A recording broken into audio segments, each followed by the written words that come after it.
Hello friends, कैसे हैं आप सब। दोस्तों, महाभारत की कहानी तो आप जानते ही हैं। महाभारत एक ऐसा युद्ध था जिसमें रिश्तों की कोई मर्यादा नहीं थी।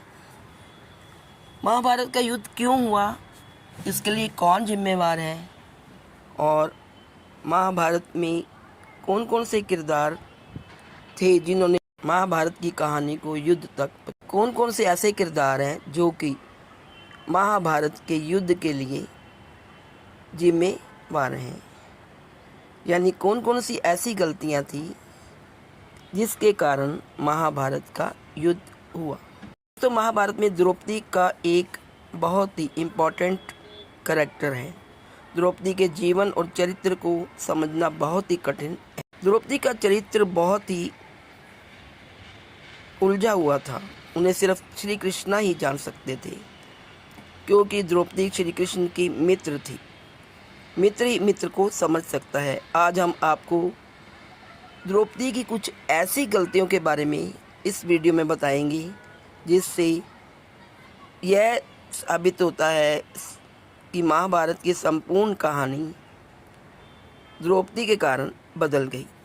यदि द्रौपदी ने ये गलतियां नहीं करी होती तो आज इतिहास कुछ और होता और हो सकता है कि महाभारत का युद्ध ना होता। द्रौपदी एक अहम करैक्टर है इसमें, इसलिए द्रौपदी को हम इग्नोर नहीं कर सकते। और कहा जाता है ऐसा कि द्रौपदी अगर वो गलतियां ना करती तो शायद महाभारत का युद्ध ना होता।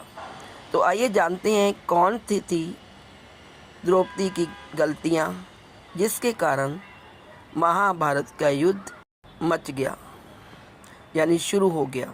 लेकिन दोस्तों, वीडियो शुरू करने से पहले मेरी एक रिक्वेस्ट है कि यदि आप चैनल पर नए हैं तो चैनल को सब्सक्राइब कर लें और बेल का आइकन भी प्रेस कर दें ताकि मेरी नई आने वाली अपलोड वीडियो के नोटिफिकेशन सबसे पहले आप तक पहुंच सके।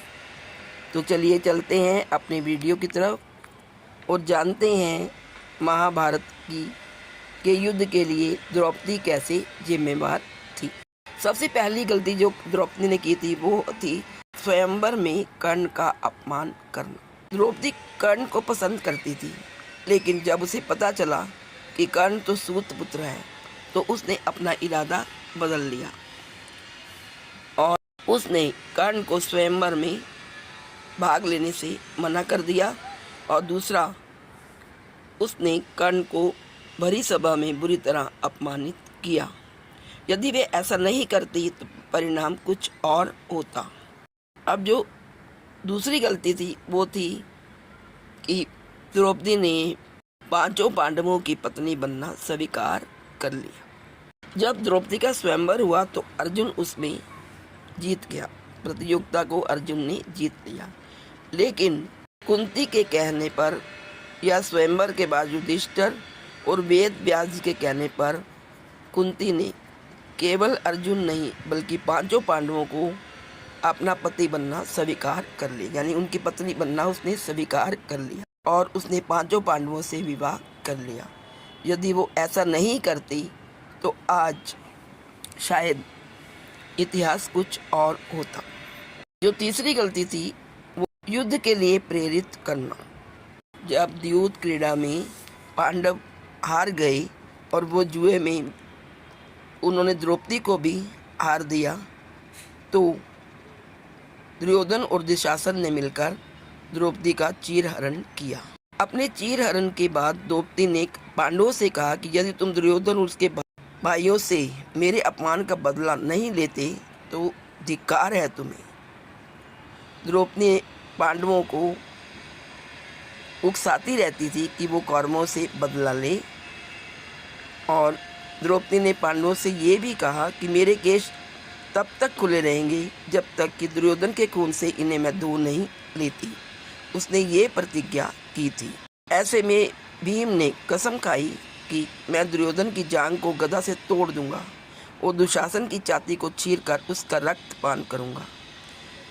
चीरहरण के दौरान कर्ण ने द्रौपदी को बचाने की जगह कहा, जो स्त्री 5 पतियों के साथ रह सकती है उसका क्या सम्मान। यह बात भी द्रौपदी को चुभ गई और उसको बहुत ठेस लगी। उसको अपना अपमान महसूस हुआ। तभी से वह हर समय अर्जुन को कर्ण से युद्ध करने के लिए भी उकसाती रही और इसलिए महाभारत के युद्ध का कारण बनी। चौथी जो गलती थी वो है जयद्रथ की बुरी नज़र। जुए में अपना सब कुछ गंवा देने के बाद जब पांडव वनवास की सज़ा काट रहे थे, तब दुर्योधन के जीजा जयद्रथ की बुरी नज़र द्रौपदी पर पड़ी। उसने द्रौपदी के साथ ज़बरदस्ती करने की कोशिश की और उसे रथ पर ले जाने का दुस्साहस भी किया, लेकिन ऐन वक्त पर पांडव आ गए और उसे बचा लिया गया।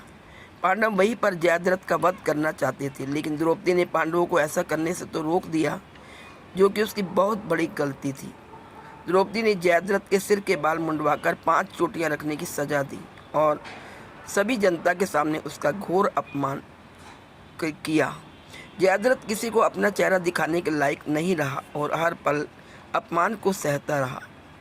इस अपमान का बदला जयद्रथ ने चक्रव्यूह में फंसे अर्जुन के पुत्र अभिमन्यु को मौत के घाट उतार कर लिया।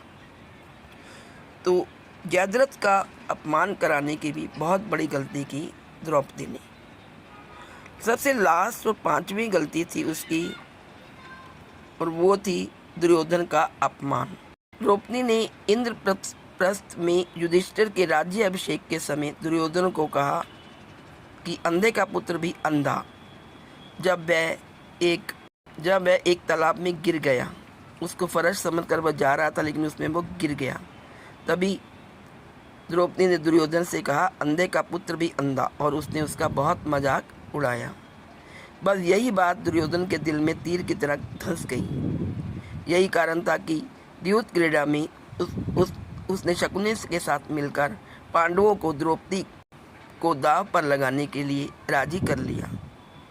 द्यूत क्रीड़ा या जुए के इस खेल में हारने पर पांडवों का बहुत अपमान हुआ और उसके साथ साथ द्रौपदी का भी अपमान हुआ। और द्यूत के इस जुए के खेल ने ही महाभारत के युद्ध की भूमिका लिख दी, जहाँ द्रौपदी का चीरहरण हुआ था। तो दोस्तों, ये थी भूमिका द्रौपदी की महाभारत को रचने में। हालांकि द्रौपदी का उपरोक्त गलतियों के अलावा और भी कुछ योगदान रहा है। इनमें से ऐसे कई कार्य हैं जिनके लिए उनकी प्रशंसा भी की जाती है, लेकिन महाभारत के युद्ध के लिए इन गलतियों के कारण द्रौपदी को जिम्मेवार ठहराया जाता है। यदि ये गलतियां ना करती द्रौपदी, तो महाभारत का युद्ध टल सकता था और इतिहास आज कुछ और ही होता। तो दोस्तों, आज इस वीडियो में इतना ही। जल्दी नेक्स्ट वीडियो लेकर मैं आपके समक्ष प्रस्तुत होती हूँ। तब तक के लिए आज्ञा दीजिए। Please like, share and subscribe. Thank you so much.